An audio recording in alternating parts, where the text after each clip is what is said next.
Good morning. My name is Amish. I've been sailing since I was 9 years old. Just to give you an idea of the activity that I'm associated with, I've prepared a few slides, a few pictures to give you an idea, a sneak peek into what I do. Also to incite the question of what comes to mind.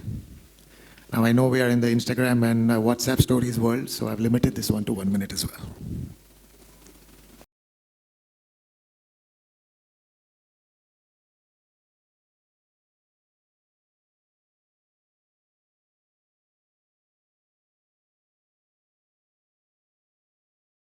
So we're in the information age today where I can click pictures on my mobile phone, prepare on a PPT and show it to you.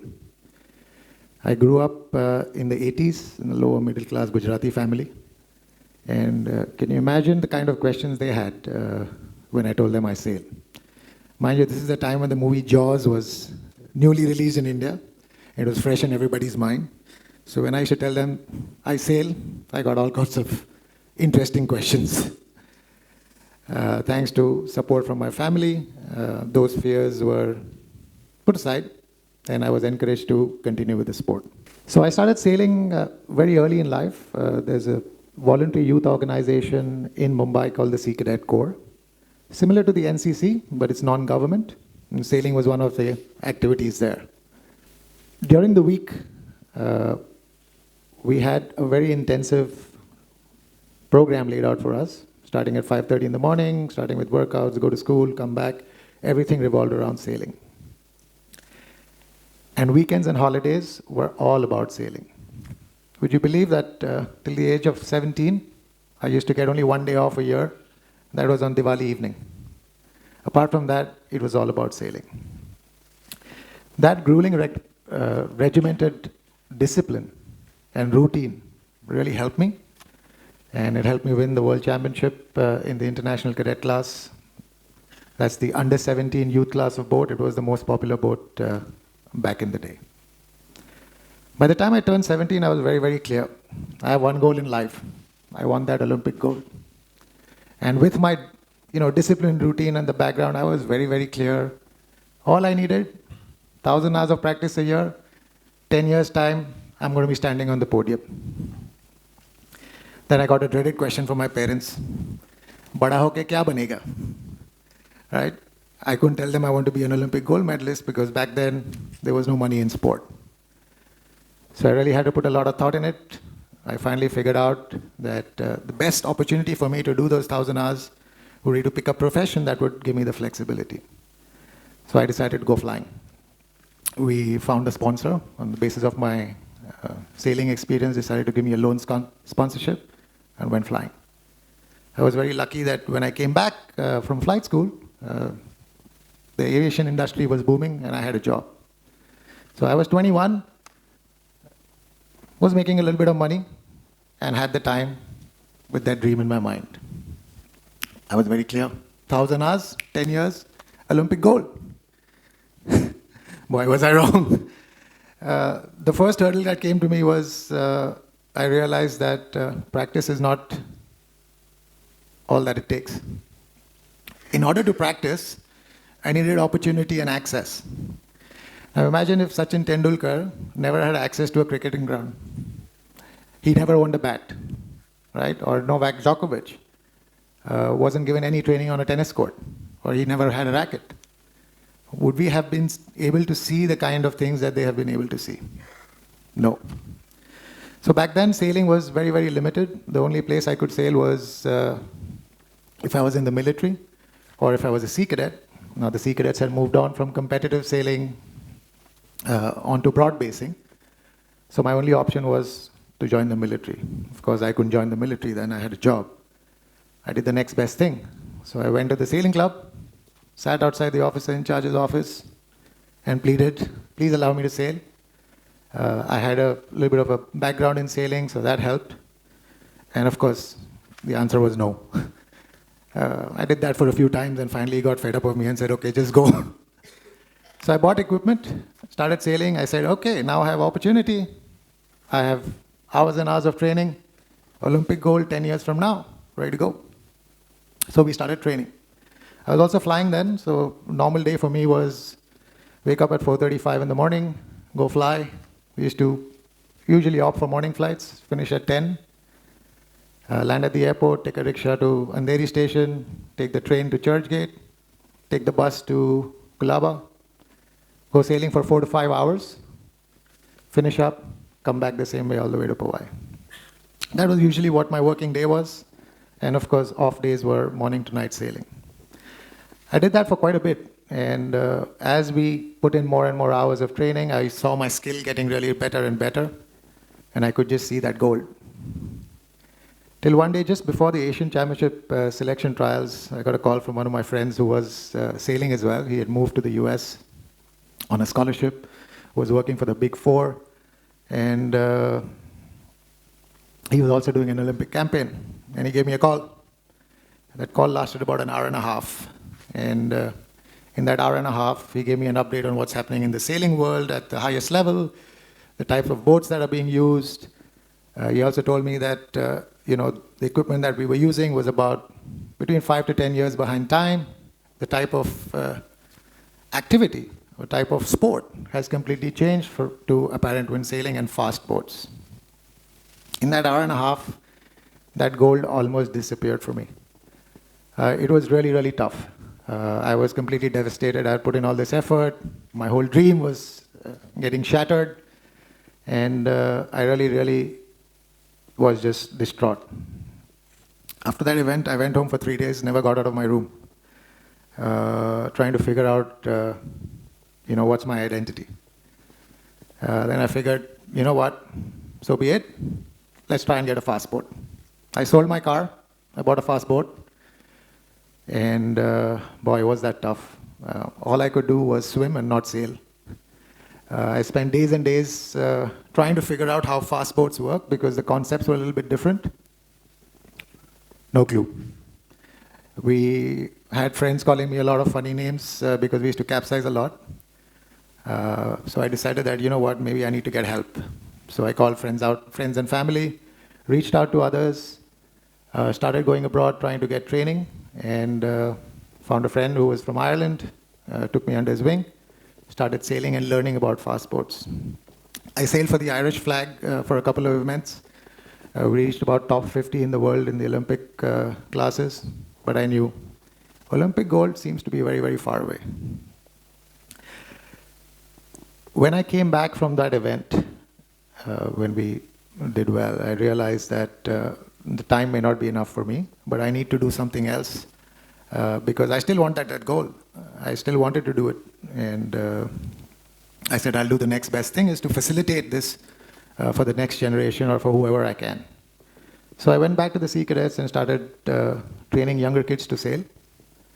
These is 10 to 15-year-olds. And every weekend I used to go out voluntarily and go and try and teach them how to sail. Very tough time. I really was trying to figure out fast boat sailing to try and understand it. At the same time, I'm trying to broad base the sport, but I had no clue of how I'm going to achieve that goal. So like Sadhguru once said, right, do not go searching for a guru.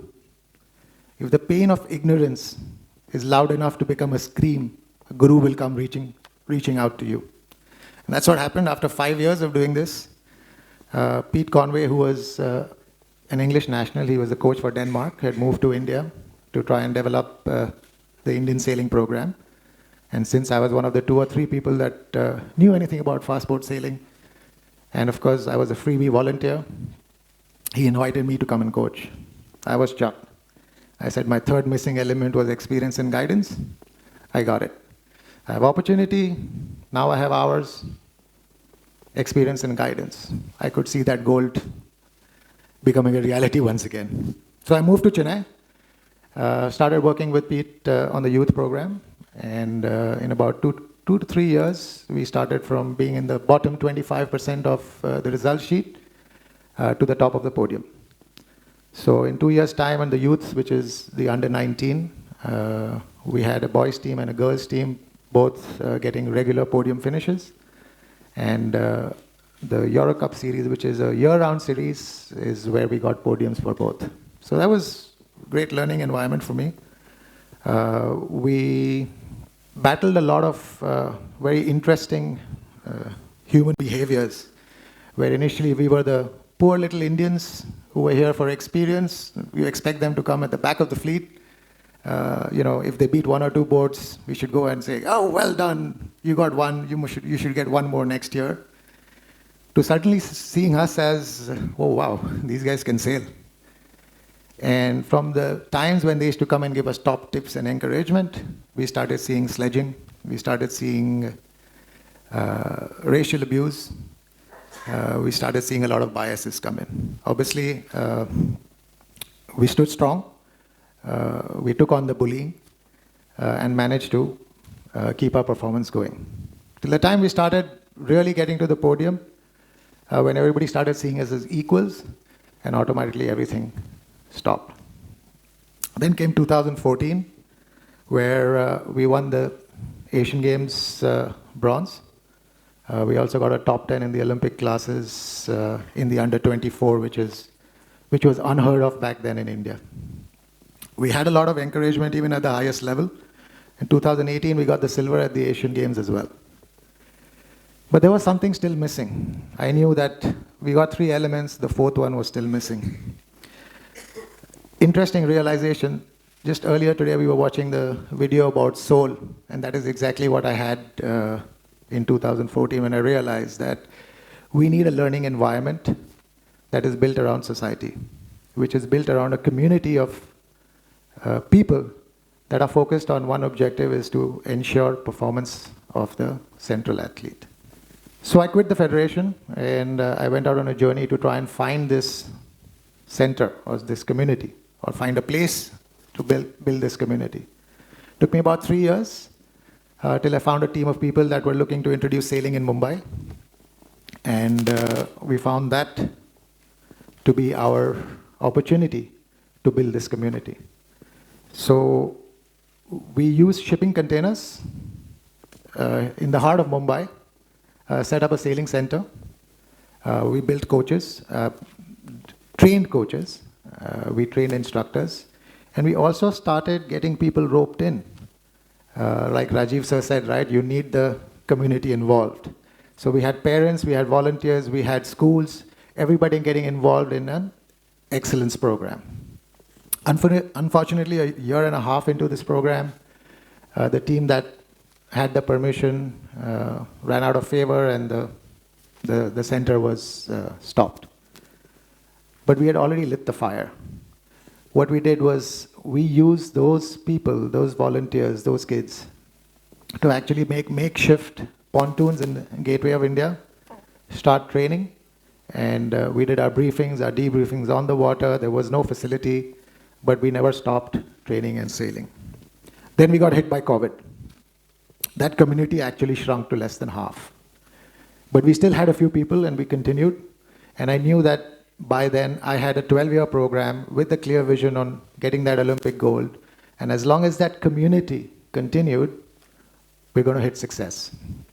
There were a lot of ups and downs in the process, and I'm happy to say that as recently as last week, that's Anandi, she's all of 13 years old. She's won the 34th Phuket Kings Cup Regatta in Thailand and beat a lot of nations. And she's coming along, and I hope that one day she's going to get that Olympic gold for us. But that's not all. We have 4 kids, and we have a lot more kids that have been sailing with us before that. And there has been one common feedback that I've got from parents, from peers, from uncles and aunts, from schools. And that was something which I never expected. And that's something that I would like to share with you, is that kids that sail, kids that actually are doing outdoor activities, are spending a lot less time on their screens. If you've heard of Simon Sinek, he said that your Facebook likes, your Instagram views, your reel views are actually sources of dopamine to kids, which is the same chemical that is released in your brain linked to addiction. These kids are least bothered about reels. They're least bothered about sitting on their computers, and they're least bothered about who likes their pictures and who doesn't like their pictures. So I figured, what is it? How are we releasing dopamine for them? That's when it hit me. Their release of dopamine is by encouragement. You saw the video earlier where the grandma goes shoo and goes wow, right? That is exactly what was happening here. Apart from the usual, activities that you do, you get physical fitness, you get, decision making, better situational awareness, better hand-eye coordination. All that is fine. But the dopamine release that they are getting from doing something right and getting the encouragement from their peers, from their coaches, is what was the biggest plus for me. And I'm hoping that with my Olympic gold, I can share this dopamine release for a lot more kids all over the country. Thank you.